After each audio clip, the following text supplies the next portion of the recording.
చంద్రబాబు నాయుడు గారు ముఖ్యమంత్రి అయినాక 95, 96 నుంచి వారు దాన్ని నిర్లక్ష్యం చేసిండ్రు. ఇంకా యూనివర్సిటీ విద్య మీద పైసలు పెట్టుడు అనవసరం, మనం మొత్తం పైసలు ప్రాథమిక విద్యకే పరిమితం చేద్దాం అని నిర్ణయానికి వచ్చి యూనివర్సిటీలను అంతర్గతంగా వనరులను సమీకరించుకోవాలని ఆదేశించారు.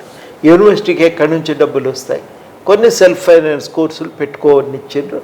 ఆ సెల్ఫ్ ఫైనాన్స్ కోర్సులు పెడితే వచ్చిన డబ్బులతో యూనివర్సిటీ కొన్ని సౌకర్యాలు ఏర్పాటు చేయగలిగింది. బిల్డింగులు, తర్వాత కొంత లైబ్రరీకి ఫండ్ కొంత పెంచుకోగలిగినరు, ఇవి చేయగలిగినరు.